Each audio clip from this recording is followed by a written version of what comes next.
She was standing at the altar in ivory silk when she heard it. It wasn't the sound of the music swelling from the pipe organ at the back of St. Edmund's Chapel, or the collective held breath of 200 guests draped in their finest mourning clothes. It wasn't even the wedding vows she'd heard. No, what Lady Rosalind Mercer heard, with perfect, terrible clarity, was her sister's laugh. It floated up from the front pew like smoke, low, triumphant, and private, the kind of laugh that was never meant to be heard. And yet Rosalind heard it. To her, it sounded exactly like when a person hears a crack of ice beneath their feet a half-second before they go under.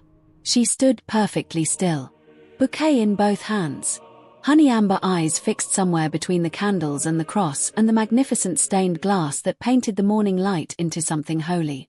Rosalind didn't cry. She had promised herself that much. You will not cry, she thought to herself. Not here.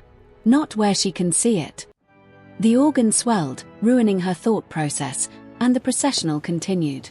And Rosalind Mercer, dressed in sage green bridesmaid silk with a single ivory ribbon at her collar, because Charlotte had chosen the color, stood 4 feet from the man who had proposed to her 11 months ago in the Mercer Rose Garden, and watched him marry her sister.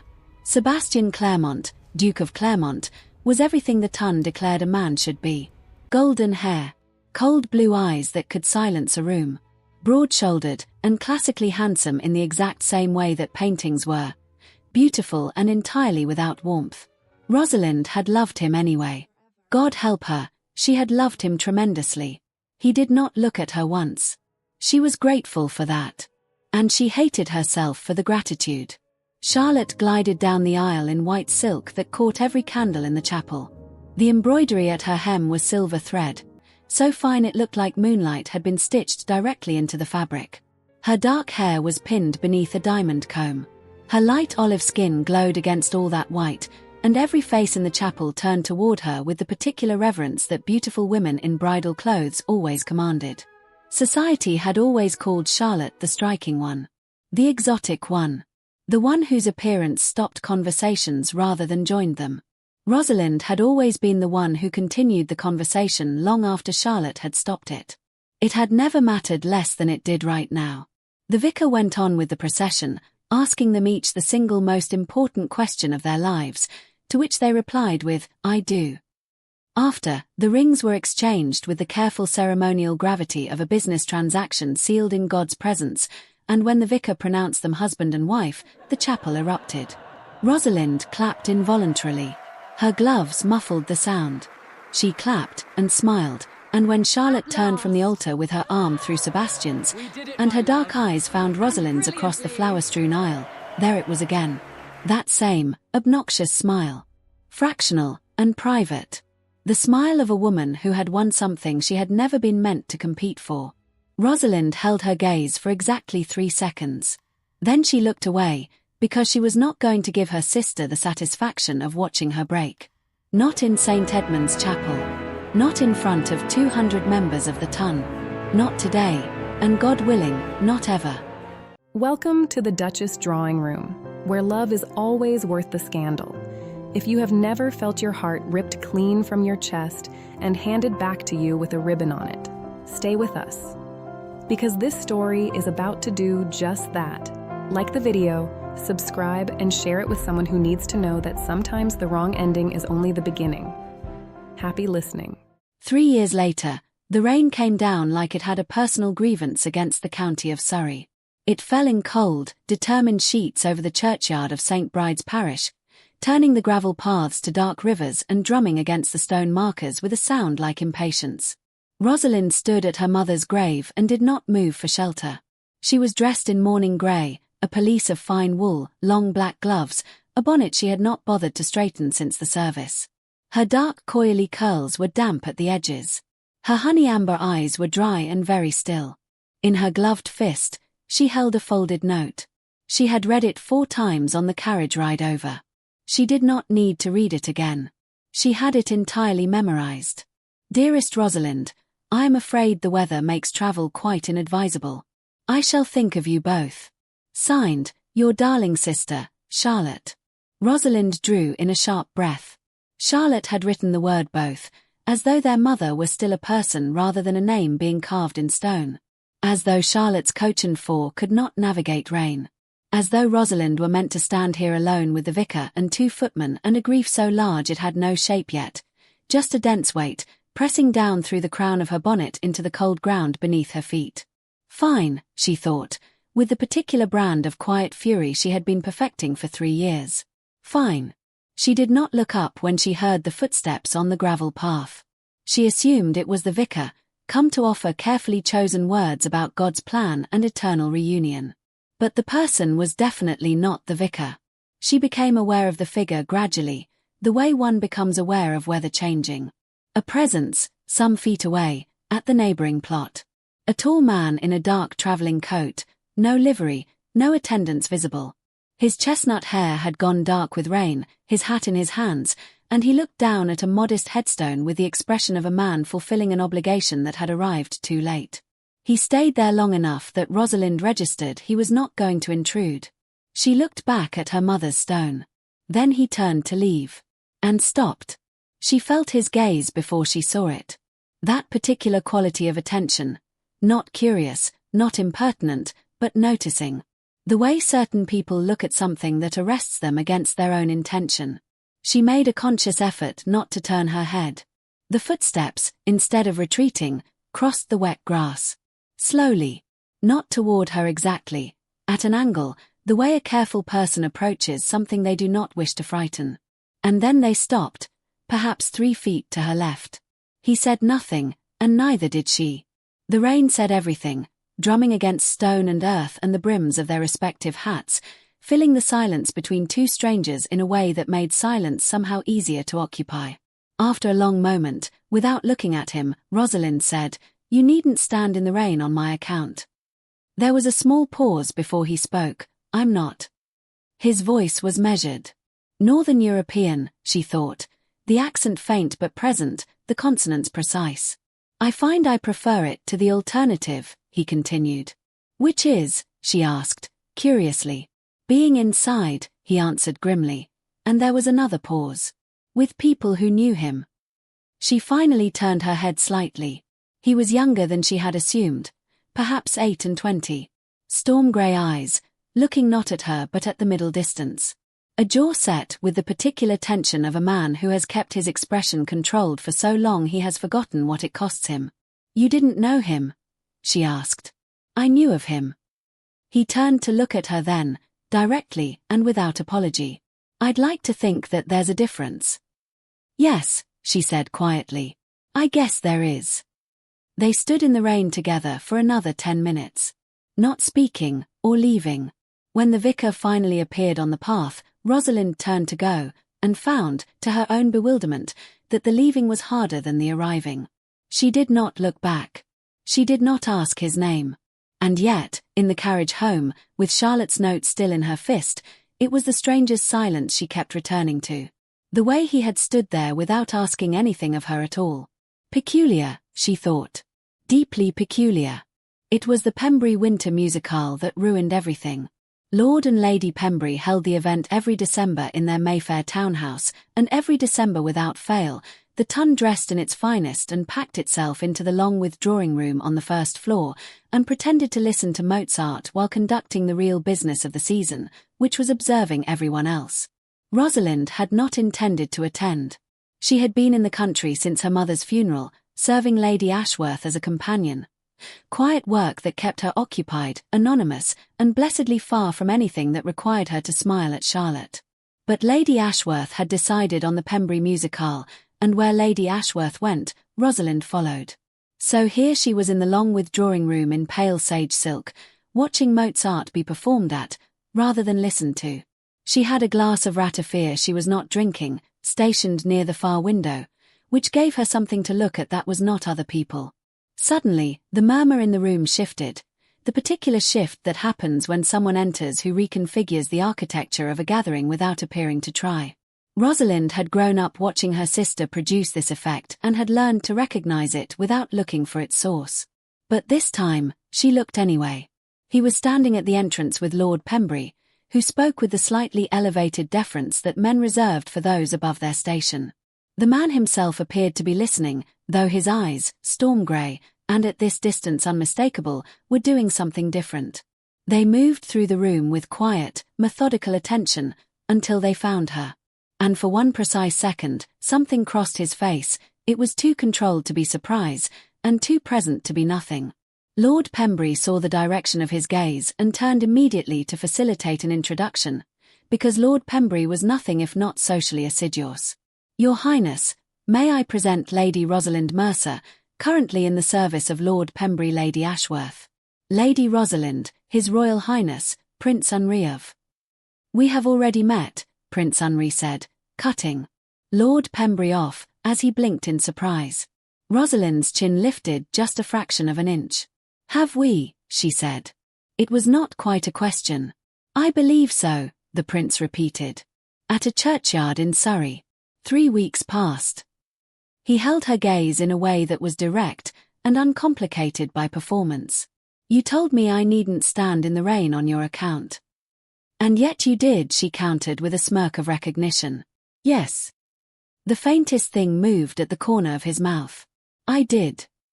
Lord Pembrey looked between them with the expression of a man who has stumbled into a conversation he does not have the vocabulary for.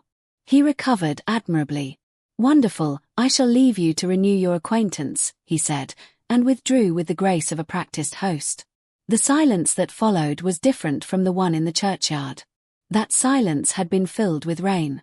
And this one was filled with candlelight and Mozart and 200 people trying not to stare at a conversation they could not hear. "You're a prince," Rosalind said. "I am," he answered easily. "Why didn't you mention it?" Rosalind asked abruptly. "Why didn't you ask?" He tilted his head slightly. "And you were in the middle of something that had nothing to do with my title." She looked at him for a long moment, turning that over. "That is either very considerate," she said finally, "or very calculated." "It can be both," he said with a smirk. She did not smile. But something in her face shifted, barely, the way water shifts when a stone touches it, and she turned back toward the window. "I'm a lady's companion, Your Highness. Whatever courtesies typically apply, I suspect we can dispense with most of them." He moved to stand beside her, leaving the exact appropriate distance that her position required. Below, the Mayfair street was quiet and dark. "What is your opinion," he said, "on the use of navigational tariffs as a lever against continental grain monopolies?" She turned to look at him fully. Whatever she had expected him to say, it was definitely not that. "My opinion," she repeated. "You are the daughter of Sir Edmund Mercer. Mercer Shipping held the North Sea routes for 11 years. His tone was not testing her.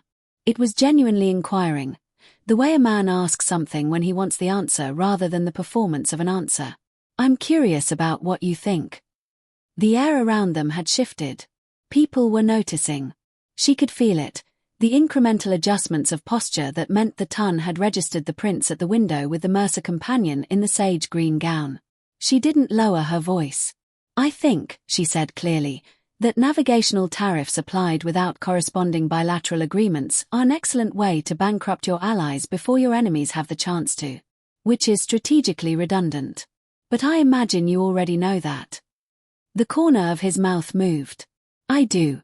But it's the first time I have heard anyone phrase it that way in a withdrawing room." "Most people in withdrawing rooms aren't paying attention," she said softly. "No," he agreed. "They're not." The Mozart concluded to enthusiastic applause. Around them the room reorganized itself, guests moving to refresh their glasses and exchange observations about the performance. Neither of them moved. "I am told," Prince Henri said, after a moment, "that you are very recently bereaved." Rosalind's jaw tightened almost imperceptibly.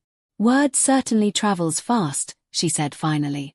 "Lord Pembrey is thorough." There was a pause before he spoke up again. "I'm sorry for your loss." She looked up at him.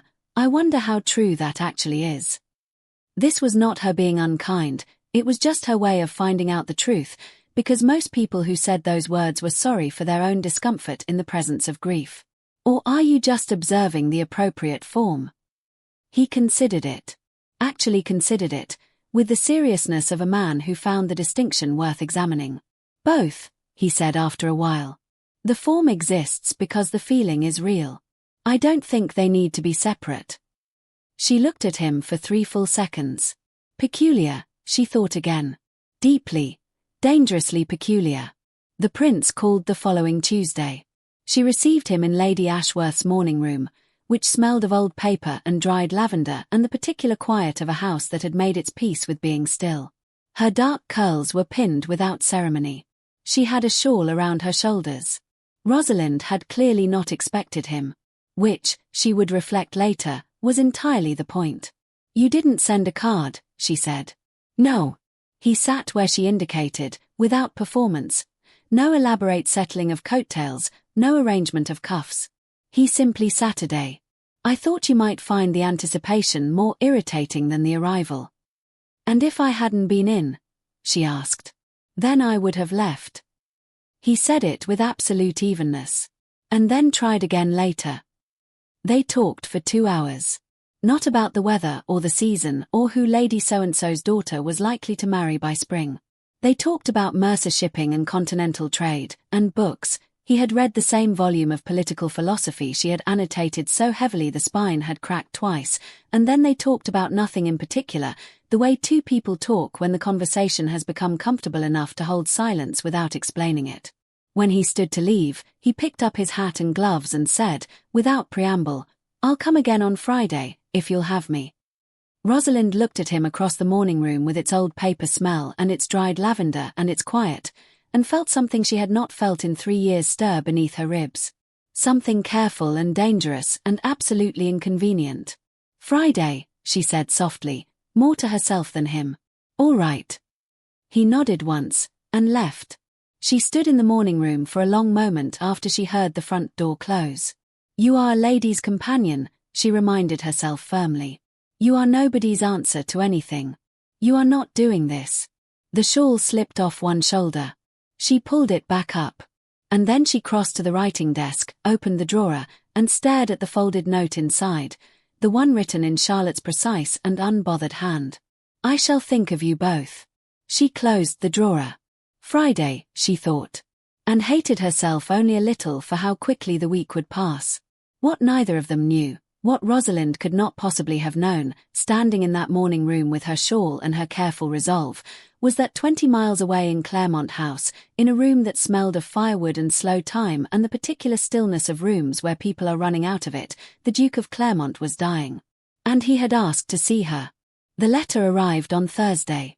It was written not in Sebastian's hand but in the careful, neutral script of a solicitor, which told her everything before she had read a single word of it. She read it standing in the hallway, still in her bonnet, the front door not yet fully closed behind her. She read it twice. Then she stood very still in the hallway of Lady Ashworth's house, with the letter in both hands and the weight pressing down again, shapeless, enormous, and entirely unwilling to be reasoned with. She thought about not going. Then, after a moment of contemplation, Rosalind folded the letter carefully, put it in her glove, flat against her palm, and she went. Claremont House was not what she remembered. It had never been a warm house, too many high ceilings, too much pale stone, the kind of place built to impress rather than inhabit. But this was different. The flowers were gone. The entrance hall smelled of tallow and something medicinal that sat at the back of the throat. The housekeeper who met her at the door had the particular thinness of a woman running on duty and very little sleep. She took Rosalind's pelisse without a word and led her upstairs without meeting her eyes. That told Rosalind everything about how much time was left. She had not seen Sebastian in 3 years. Not since the wedding breakfast, where she had smiled until her face ached and excused herself with a headache that was not entirely fabricated. She had told herself she felt nothing for him. She had told herself this so many times and with such conviction she had almost begun to believe it. The housekeeper stopped outside a door on the first-floor landing and said, quietly, "He tires quickly, my lady. Or so the physician says, I am yet to see him." Rosalind nodded. "I won't stay long," she said. The housekeeper took a bow, and stepped aside. Rosalind put her hand on the door, took a breath, and went in. The room was dim, curtains half drawn against the thin December light, a fire in the grate built too high, making the air close and hot. Sebastian was in a wing-back chair beside the window, a blanket across his knees, and a book open on the arm of the chair that had clearly not been read. He looked up when she entered. She had prepared herself for the change. She had told herself the entire carriage ride over that she would not react. Unfortunately for her, the sight was too much to bear, and she reacted almost immediately. His golden hair was still there but dulled, the light slowly dialed out of it. The broad shoulders remained, but the flesh had gone, he was a frame of himself. The cold blue eyes, though, were exactly as she remembered. Sharp. Watching. Already calculating what exactly it was costing her to be here. "Rosalind," he said. His voice had changed too, rougher at the edges, like a page handled too many times. "Sebastian," she said. She did not sit.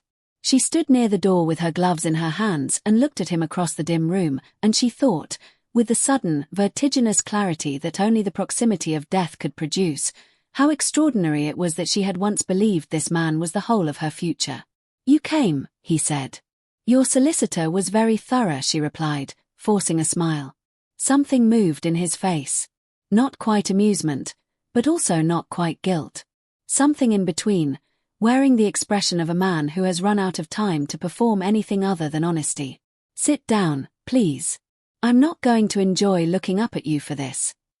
She sat, not in the chair nearest him, but in the one across the fireplace, which put the heat of the grate between them. The silence held for a moment. Then Sebastian said, without preamble, "She intercepted the letters." Rosalind's hand stilled in her lap. "I wrote to you 3 times, he said.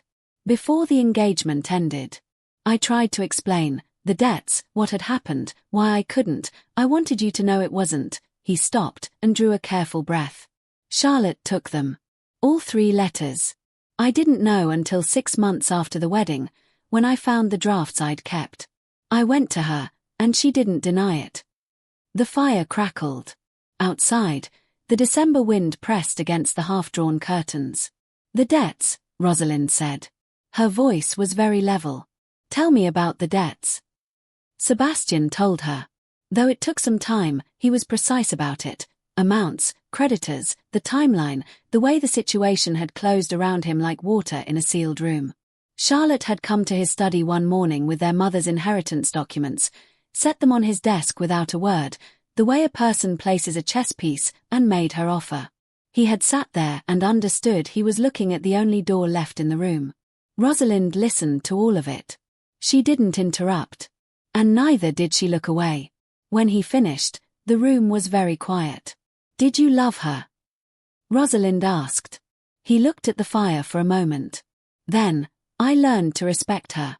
Charlotte is not a cruel person, Rosalind. She is a frightened one. There's a difference." "That isn't what I asked." Rosalind spat. Another pause. Longer. "No," he said. "Not the way." He stopped. "No."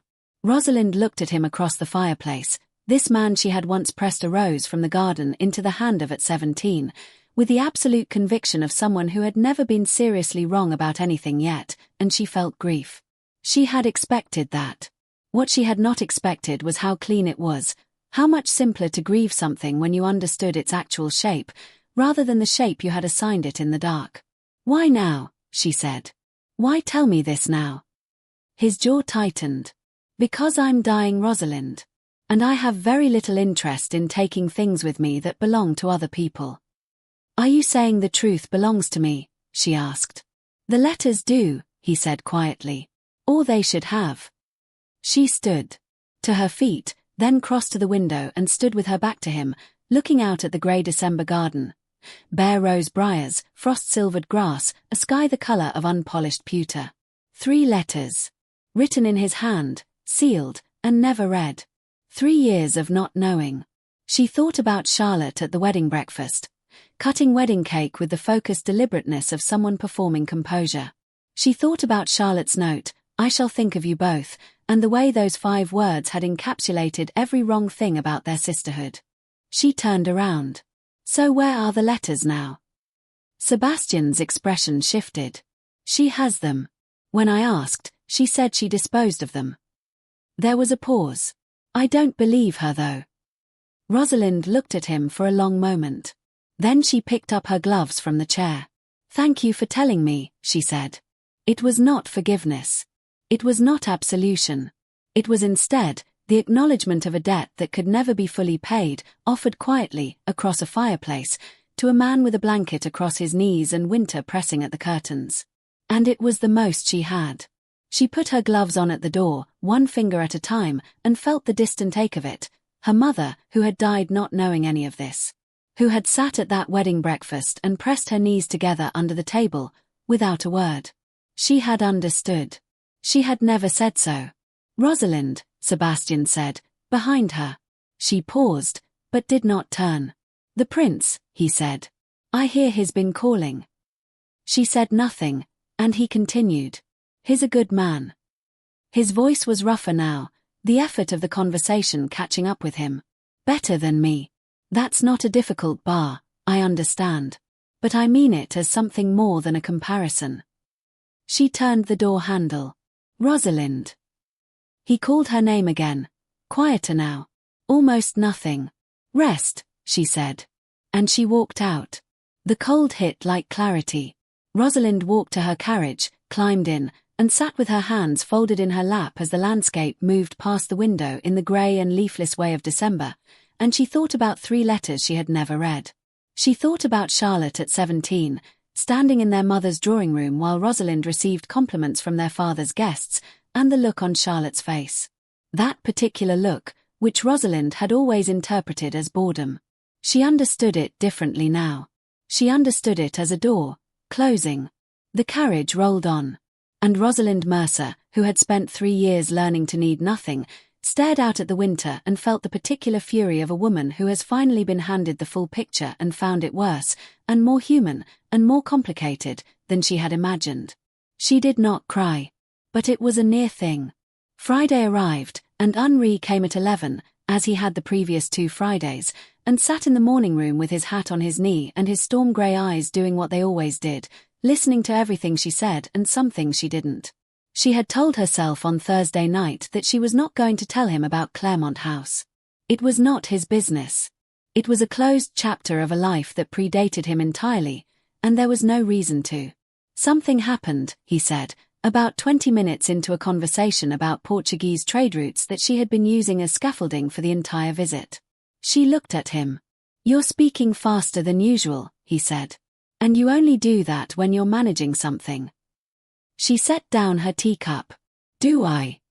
"Yes." He said it without apology, the way he said most things. "You also haven't looked directly at me since I arrived, which is unusual. You tend to look at people directly. It's one of the more unsettling things about you." "Unsettling," she giggled. "Refreshingly unsettling."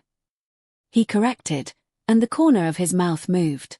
She looked at him then, directly, as apparently was her habit, and found him looking back with that steady, undemanding attention that she had, in the privacy of her own thoughts, begun to think of as the most dangerous thing about him. Other men demanded things with their attention. Henri simply offered his, and waited to see what she would do with it. In the end, she told him. Not everything. Not the geometry of feeling she was still mapping in the back of her mind. But the facts, Sebastian's illness, the solicitor's letter, the visit to Claremont House, the 3 letters, and Charlotte's name at the center of it like a stone dropped in still water. He listened without interrupting. Without the small adjustments of expression that most people made when absorbing shocking information. The widening of eyes, the quick intake of breath, and worst of all, the automatic reassurances. He simply listened, with the quality of attention that made her feel, each time, as though the thing she was saying was the most important thing currently being said anywhere in England. When she finished, he was quiet for a moment. 3 letters, he said slowly, and she nodded in agreement. "And you never knew?" He asked. It was not a question. It was the acknowledgement of a specific kind of damage, the kind that doesn't announce itself, the kind that rewrites the past rather than the future. "I never knew," she said. And then, because it was him, and because the morning room was quiet, and because she was tired of the weight of it, for 3 years I believed he had simply chosen differently. That he had looked at us both and made a calculation. That I had been insufficient, somehow. In a way I couldn't identify or correct because he had never told me what it was. The words sat in the lavender-scented air of the morning room. Henri looked at her for a long moment. You are the least insufficient person I have encountered in 30 years of encountering people, he said. And I want to be precise about that, because I have encountered a significant number. She looked back at him. Her throat tightened in a way she did not permit to reach her face. That is either a very elegant compliment, she said, or a comment on the quality of your social circle. Why can't it be both, he said with a grin. After all, there's a distinction. The same word she had used on him, the first night at the Pembrey Musicale. He said it without emphasis, without pointing to the echo, just let it sit between them, small and deliberate. She picked up her teacup. Set it down again without drinking. The letters, Henri said carefully. Do you want to find them? Charlotte says she disposed of them. And do you believe her? Rosalind thought about the lacquered writing desk in Charlotte's sitting room. The one with the brass lock that she had owned since girlhood, that she had carried from house to house the way other women carried portraits. No, she said. Henri nodded. He did not offer to help, propose a plan, or tell her what she ought to do. He simply absorbed it, as though it were now his cross to carry too. It was the most intimate thing anyone had done for her in 3 years. And that frightened her considerably more than Sebastian's confession had.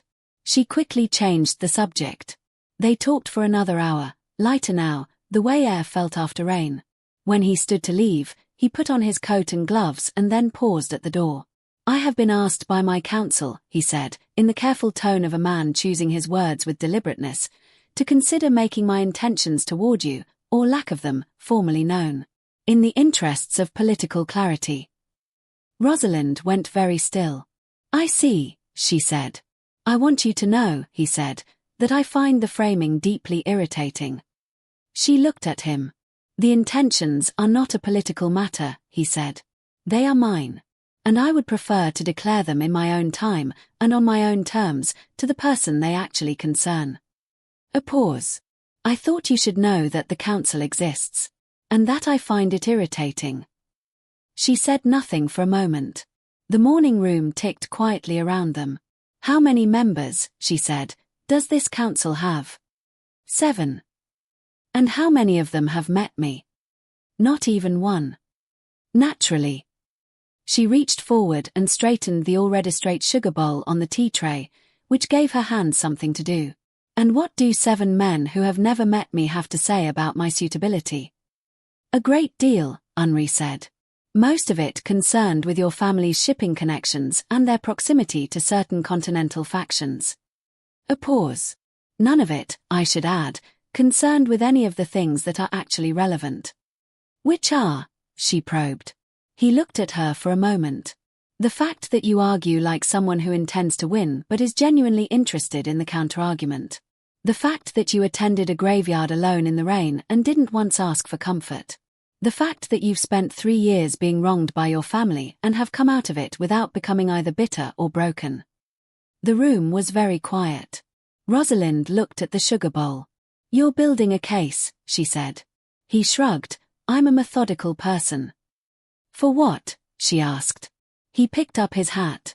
For the appropriate time, he said. On my own terms. And then he was gone, then the door clicked softly shut, and Rosalind sat alone in the morning room with the lavender and the old paper and the ticking clock, and the particular quiet of a woman who has just understood that something enormous is coming and cannot decide whether to run toward it or stand her ground. She poured herself a fresh cup of tea. And then Charlotte's invitation arrived. It came the following morning, thick cream paper, Charlotte's precise hand, the Claremont seal pressed into black wax. An invitation to call. This Saturday. Tea. It said. 2 o'clock. No explanation. No warmth. No acknowledgement of 3 years of silence. Just 2 o'clock. As though they were strangers. Rosalind read it standing at the writing desk, in her morning dress with her hair still loose, and felt the familiar weight settle onto her shoulders. She thought about the lacquered writing desk with the brass lock. She thought about the 3 letters, written and sealed and stolen and kept. She wrote back in her own hand. Saturday. 2 o'clock. I will be there. And in the carriage to Claremont House on Saturday afternoon, straight-backed in her sage green pelisse with her gloves buttoned to the wrist, Rosalind Mercer made herself a single quiet promise. She was done being the person things happened to. Whatever Charlotte had to say, whatever performance of regret or composure or practicality she had prepared, Rosalind was going to sit across from her sister in that drawing room and look at her with clear eyes and say the true thing. Not the kind thing. Not the careful thing. The true one. The carriage turned through the iron Claremont gates, and Rosalind kept her eyes forward. She did not look away. Never again. If this story is gripping you the way we believe it is, smash that like button right now and hit subscribe. Drop a comment below and tell us where you're watching from, and don't forget to share. The final part is coming. Don't go anywhere. Charlotte was already in the drawing room when Rosalind arrived. She was seated at the far end of the settee in stark white wool, a silver brooch at her collar, her dark hair pinned with the precision of someone who had been sitting this way for at least 20 minutes before the appointed hour. The good china was on the table. The Claremont pattern with the gold rim. Not the everyday set. Charlotte always performed, even when no one else was watching. "Rosalind," she called out, and rose with the composed warmth of a woman who has practiced warmth until it looks almost natural. "Charlotte." Rosalind sat directly opposite, not the chair Charlotte had arranged for her, slightly angled and soft. The hard-backed one. The one that faced the window. A brief flicker behind Charlotte's dark eyes. Recognition, perhaps. Or respect. It was pretty hard to tell with Charlotte. It had always been hard to tell. The housekeeper poured. They each took their cups. The ritual of tea, the thing you did with your hands while you decided what to do with your mouth. "You look well," Charlotte said. "And you look tired," Rosalind said. Charlotte's cup paused halfway to her lips. "Sebastian had a difficult night," she said, after a moment. "The physician was here until 2 in the morning." "I'm sorry." "Are you sure?" The question landed cleanly, the way Charlotte's questions always did, a small, precise blade. Rosalind met her eyes over the rim of her teacup. "Yes," she said simply. "Whatever else is true, I would not wish this on you." Something moved across Charlotte's face. Too quick to name. She set her cup down. "You've been to see him," she said. "Not a question." He asked. "I went." "And he told you?" Charlotte asked. "Yes," Rosalind replied. The drawing room was quiet. Outside, the December garden was the same frost-silvered grey it had been on the day Rosalind had stood at the window of this very house and turned her back on it. The same bare briars. The same flat, pewter sky. Charlotte folded her hands in her lap. "I imagine you have a great deal to say to me." "I had a great deal to say to you 3 years ago," Rosalind said. "The letters might have helped." Charlotte's jaw tightened. It was the only thing that moved. "Where are they, Charlotte?" Rosalind demanded. A long pause. Long enough that Rosalind counted the seconds, 4, 5, 6, and watched her sister's face do the careful, internal work of a woman deciding how much truth she could afford. "In my writing desk," Charlotte said. "Upstairs." The admission was so flat, so unadorned, that it hit harder than any denial would have. Rosalind had expected a denial, and had assembled the architecture of her response around it. And now here was Charlotte telling her the truth without being asked twice. "You kept them," Rosalind said. "Yes." "For 3 years." "Yes." "Why?" Charlotte looked at her. And for one moment, just one, brief and unguarded moment, the kind of moment that happened between sisters before either of them had learned to be careful, Charlotte's face showed all of it. The exhaustion. The weight of carrying something that had never become lighter simply because she had refused to put it down. "Because throwing them away would have made it final," she said. "And I could not." She stopped. Pressed her lips together. And after a while, began again. "I told myself I would decide later what to do with them. And then later kept arriving, and I kept not deciding, and then Sebastian became ill and there wasn't time to." She stopped again. "There is never enough time, it turns out, to do the things you kept postponing because doing them would have required you to look directly at what you had done." The fire popped in the grate. Somewhere upstairs, a door closed. Rosalind looked at her sister, at the fine, controlled lines of her face, the olive skin the ton had called exotic, the dark eyes that had always looked at the world as though it owed her something it had never paid. She looked at all of it, and she tried, as she had always tried, her whole life, to find the thing underneath. "You loved him," she said. Charlotte's eyes dropped to her lap. "Before he proposed to me," Rosalind said. "You loved him since before." Silence. "Charlotte." Rosalind probed softly. "Yes," she said very quietly. "Not that it changes anything." "It certainly changes the shape of it," Rosalind said. "The shape of it." Charlotte let out a short, hollow breath. Not quite a laugh. What a very generous way to describe theft. "I'm not being generous. I'm trying to understand." "Why?" Charlotte looked up. There it was, the real thing, finally, underneath all the white silk and the silver brooch and the years of careful performance. "Why does it matter now? Sebastian is dying. You've found your prince. Everything resolves itself neatly for Rosalind, as it always has, as it always does, and I am left." She stopped. The realness of the moment retracted, fast and practiced as a hand pulled from a flame. "Forgive me. That was unworthy." "No," Rosalind said quietly. "It was honest. Don't take it back." Charlotte stared at her. "I spent 3 years," Rosalind said, "believing I was insufficient. That something in me was lacking and I had simply never been told what it was. Do you understand what that does to a person? To stand in every room, at every table, in every conversation, and wonder whether you are the thing that is wrong." Her voice stayed level. It cost her something to keep it that way, but she kept it. "I deserved to know the truth. Not because it would have hurt less. Because it was mine. The truth about my own life was mine, and you took it." Charlotte said nothing. "I am not going to tell you that I forgive you," Rosalind said. "Because I don't know yet whether I do. But I am telling you that I understand more than I did last week, and I find, to my own considerable surprise, that understanding is not nothing." The silence that followed was different from the ones before. Those had been defended silences, 2 women holding their positions. This one was older, and sadder, and more tired. "The letters," Charlotte said, finally. "Do you want them?" "Yes." Rosalind answered steadily. Charlotte stood. She moved to the door with the straightness of a woman held together by posture alone, and paused at the threshold.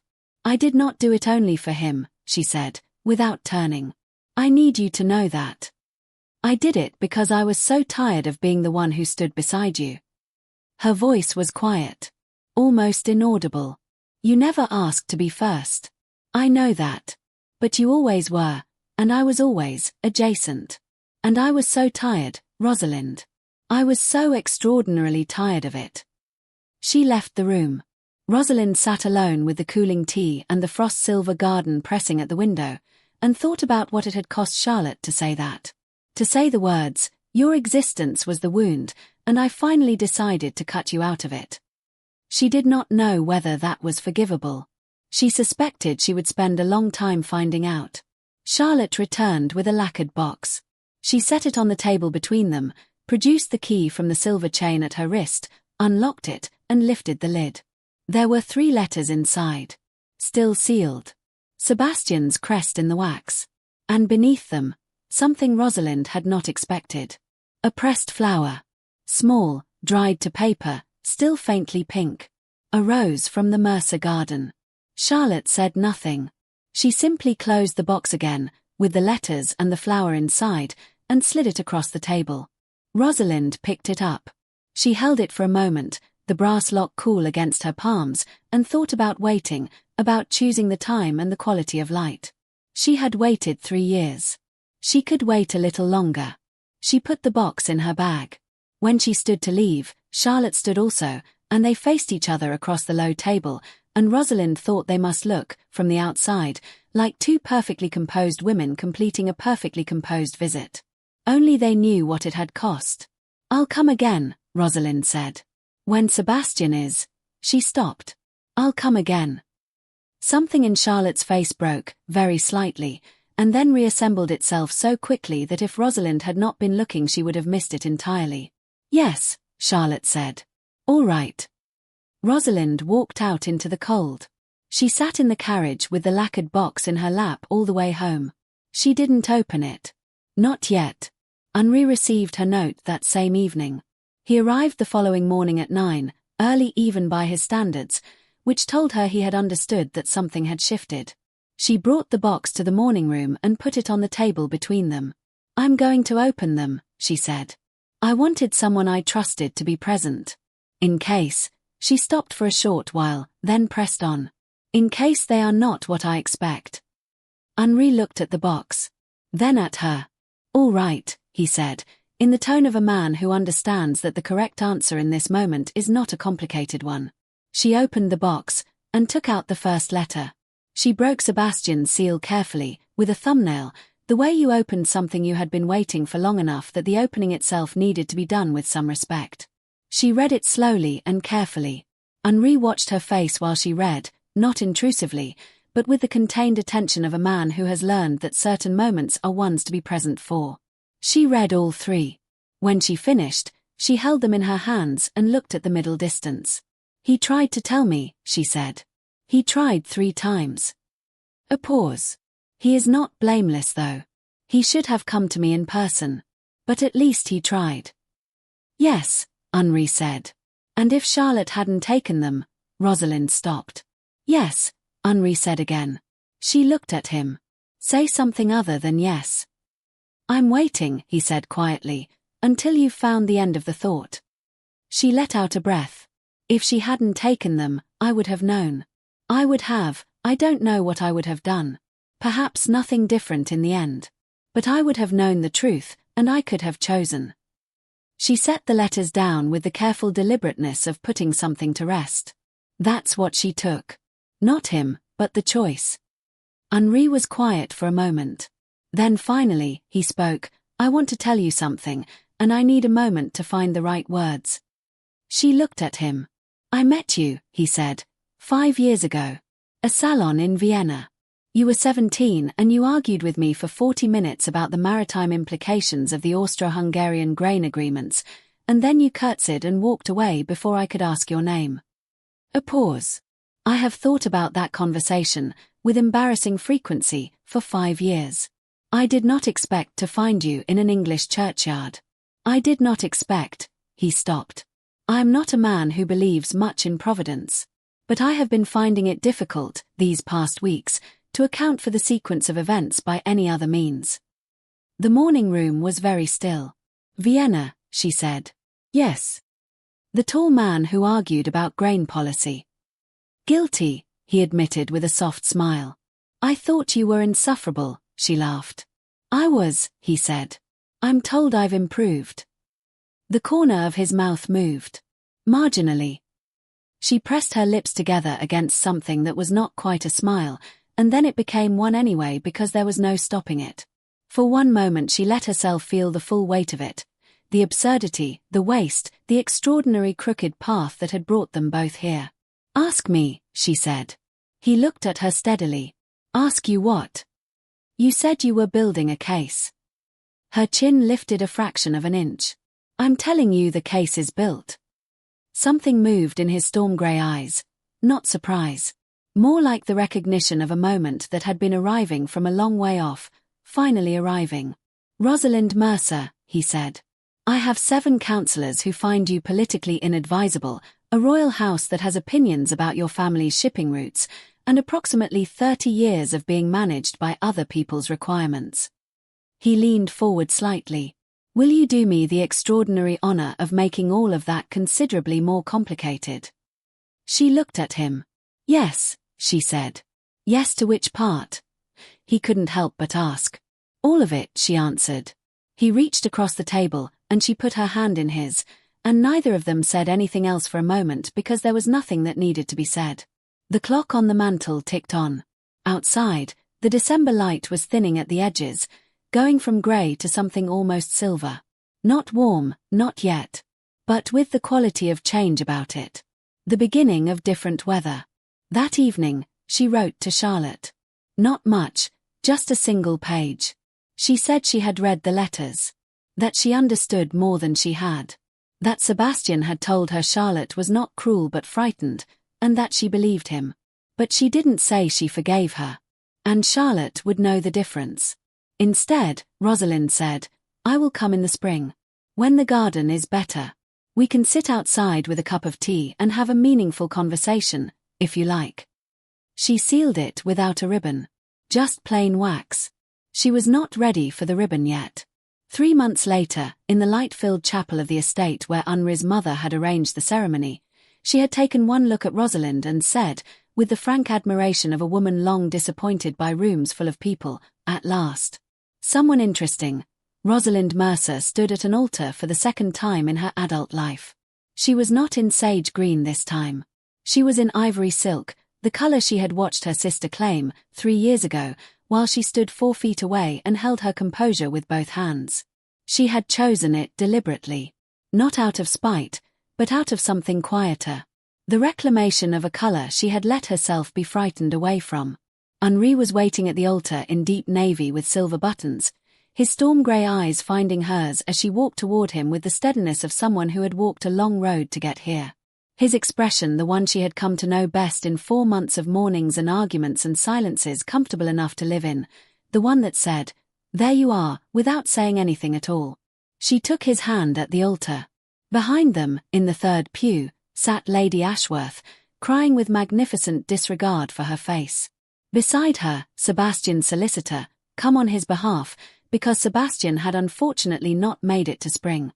In the back of the chapel, alone in the last pew, dressed in white with her dark hair unpinned for perhaps the first time Rosalind could ever remember, sat Charlotte.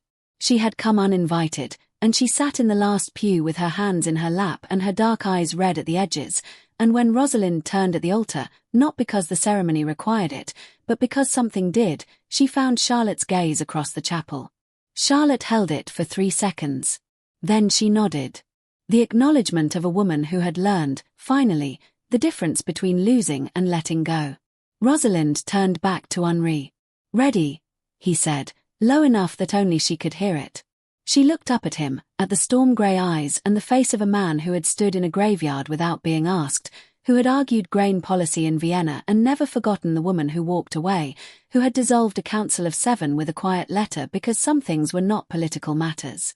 "I've been ready my whole life," she said. "You were just late." The corner of his mouth moved. "I know," he said. "I'm told I've improved." Then the vicar began. And outside, for the first time in months, the light was warm.